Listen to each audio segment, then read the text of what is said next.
Grandpa was 97 years old when he passed away. He lived far from where his 3 children had settled. Grandma died when I was a small child, and he ended up remarrying another woman a few years later, who demanded that he move out west so that she could be nearer to her sons. She was a piece of work, was Grandma Hester. We all wondered how Grandpa could stand her. It turns out that perhaps he could not. We're not precisely sure when he developed dementia, but it was probably years before we noticed it. He'd tell us about people he was speaking to, or visiting with, or a trip he took. Years later, after we learned he was suffering from dementia, we'd learn that conversation, that visit or that trip never actually happened. For all we really know, any story he told us from the last decade and a half leading up to his coming back east could be a false memory. We would have no way of knowing. Hester rarely communicated with us herself. Probably our first clue that Grandpa wasn't himself anymore happened a few weeks after he came back east to live with my parents. Most of the family had settled in one area. My wife and I lived in the south end of our city, as did one set of cousins, but my father and his 2 sisters all lived in the north, within driving distance of each other. A few of my aunt's children had moved out of town, and my brother had as well, but there were still enough of us around that Grandpa could visit with. We would often have gatherings at my parents' house where Grandpa would either hold court with some story or would go to sleep. One afternoon, my daughter Brianne, who was in her late teens at the time, came in from playing with my cousin's kids and sat down at the table, where Grandpa had been napping. He suddenly woke and smiled at her. "Well, hello, Claudia," he said, brightly. Claudia was my aunt, Dad's youngest sister. "I'm Brianne, Grandpa," said my daughter.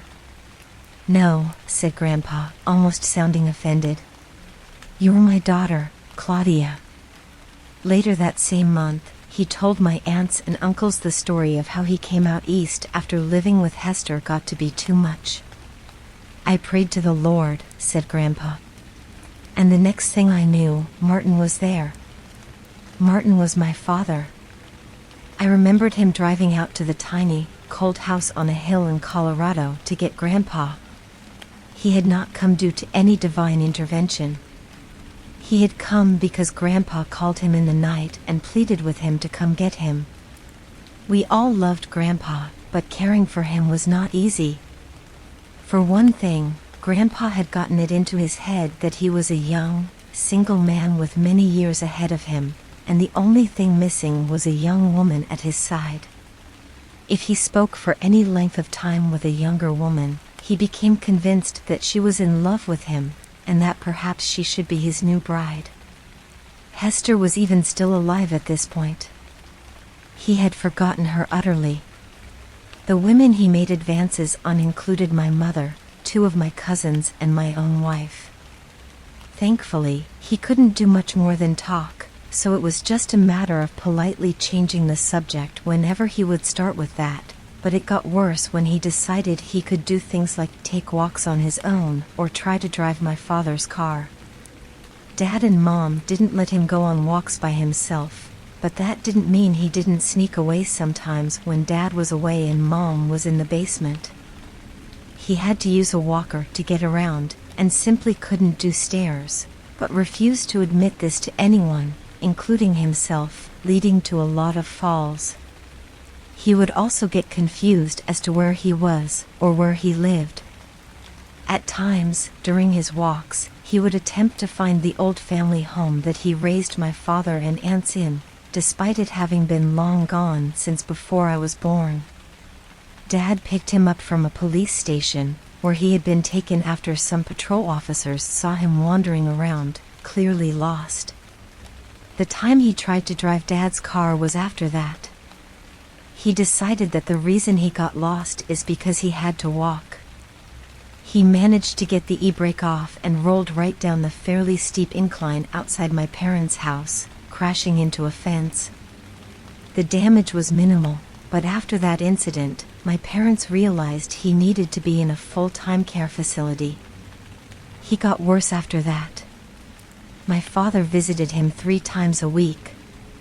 I have no idea how often my aunts went, or if they even did. I tended to only go when there was a family gathering, and increasingly I began to realize that he had no clue who I was. He'd smile and greet me as though I was someone he had just met. He'd tell me about his children, describing them as little kids, and even going as far as to invent a friend who was looking after them while he was in this home with all these old people. Grandpa was 93 at the time. He was much older than many of the others who lived there. But somehow they were the old people, while he was not. But when I say he got worse, I mean he changed. The false memories, the refusal to acknowledge that he was elderly, the attempts to chat up ladies and inability to remember that his children were grown and that he had grandchildren and great-grandchildren had been a part of who he was for years, ever since his early 80s. But he had never been violent before. That changed one night when Dad was called to come to the facility quickly. Grandpa had wandered into the wrong room, and had come out screaming, raising his walker up in the air and slamming it into the ground, taking a few swings at people who tried to calm him down. He began accusing the staff of stealing his things. He was bellowing as loud as he could, "Give them back! Give them back!" I wasn't there for it, and I still have a hard time picturing it. Grandpa barely raised his voice above normal volume during the last decade of his life, except to laugh. When Dad got there, they had gotten him into his room, and he was somewhat appeased. Somewhat. He had a can of Ensure in a tube sock, and almost hit my father in the head with it when he came in. He apologized. Dad was one of the few people he always recognized, and said he had been waiting for the thief to come back. "A man who'd steal from me just as soon kill me," he explained. The Ensure in a sock was his weapon to fend off the thief. He told Dad about the man who had come to give him all his things back. "They put it all back, just like it was," he said. "Didn't take him long." Later that night, he told Dad about how much it had scared Florence. He hated that she'd had to go through that. Florence was my grandmother, the one who died when I was 6. He finished by saying that Florence had gone somewhere, and when he went looking for her, they told me she was dead. "One day, they're gonna come looking for me, and they're gonna find me dead." That was a jolt to my father. Grandpa had never, at any point before that, acknowledged his mortality, his advanced age, or the fact that he had probably no more than a handful of years left at best. Aging and death was something that happened to other people. But here he was, accepting that death was near. That wasn't the last night he mentioned the thief. He even gave the thief a name, Charlie Rosen. It was strange that he would invent a whole person, name included. He didn't even name the friend who was looking after his kids. In fact, that person ceased to exist. Charlie Rosen had stolen his kids. Had killed Florence. Had come to his home in Colorado and routinely taunted him, beat him, and he even declared that Hester had been sleeping with him. He remembered her now, and was certain that she and Charlie were ganging up on him to make his life a living hell. In the last 6 months of his life, he would become increasingly agitated. Dad could not have a single visit wherein Grandpa would not mention Charlie. And then the violence started up again. In one visit, Grandpa accused Dad of being Charlie and attacked him. After that, Dad's visits dropped to once a week, and he didn't stay long. Once, I went with him. It was the last time I saw my grandfather alive, and I will never forget it. "Charlie was here again today," Grandpa told us as soon as we arrived. "He told me I couldn't leave this room anymore. He's trapped me here." "Dad, this is where you live," my father tried to explain. "See, here's a picture of Mother. Why would Charlie let you keep that?" He killed your mother, you know, said Grandpa. Murdered her in her sleep. Mother had an aneurysm, said Dad. You and I decided together to unplug the machine. She died in her sleep, but no one killed her. No, it was Charlie. Grandpa's voice was not agitated. It was solid, like he knew for a fact what he was saying. He poisoned her. Made something go wrong in her head. I didn't know it then, but I realized it later, after he introduced me to Hester. Conned me into marrying her. He's my personal demon, that Charlie.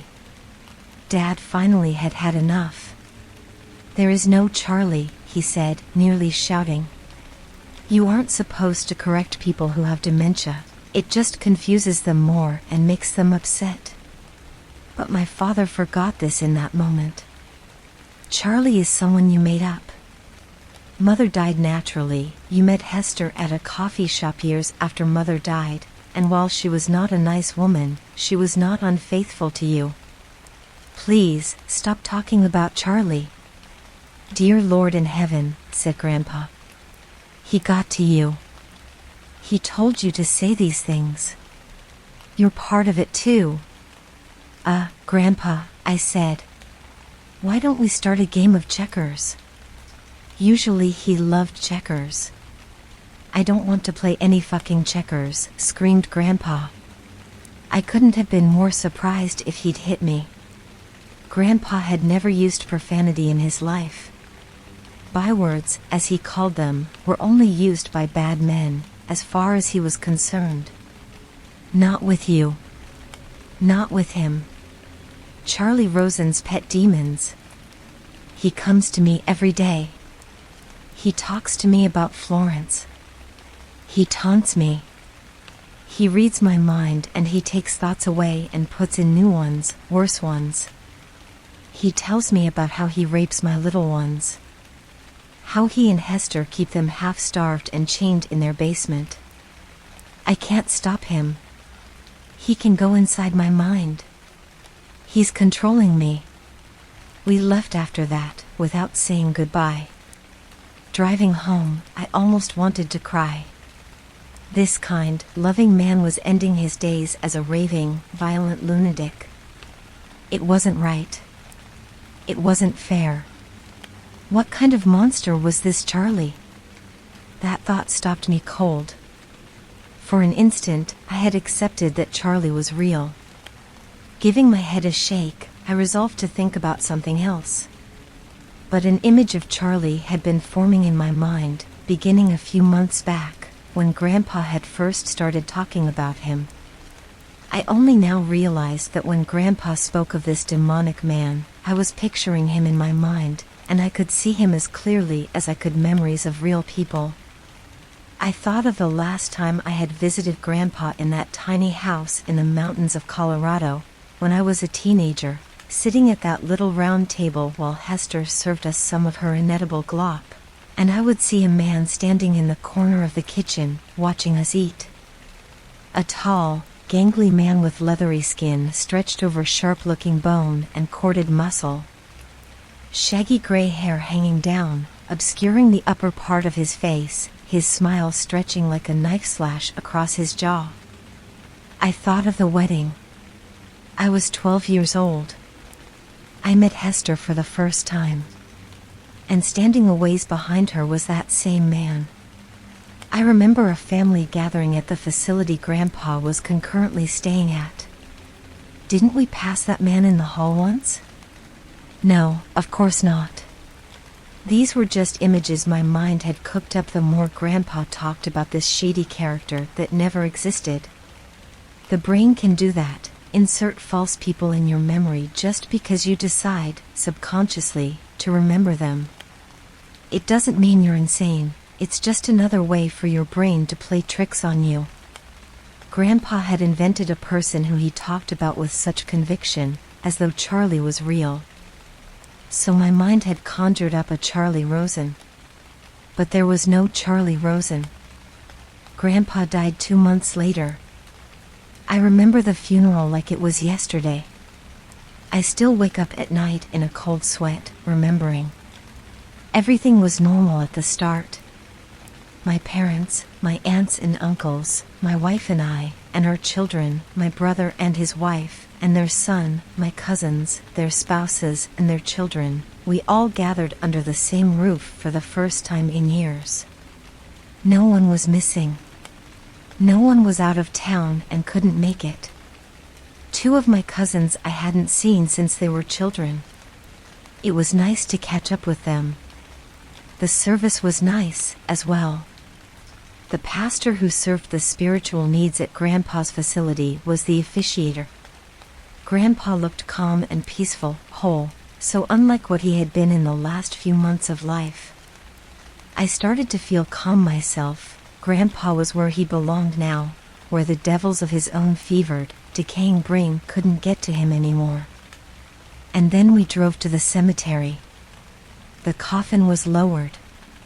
We all sprinkled a handful of dirt on the coffin and began our walk back to the cars. And then the gravedigger came out of the shadows to start shoveling the rest of the dirt. I could barely read the embroidered name tag on his coveralls. It looked like C. Rose or C. Risen. Or, no. It couldn't be. He was tall, gangly, with leathery skin, sharp-looking bones, corded muscle, long gray hair. And that smile that haunts my nightmares to this day. I watched as this phantom dumped shovelful after shovelful of dirt on my grandfather's coffin.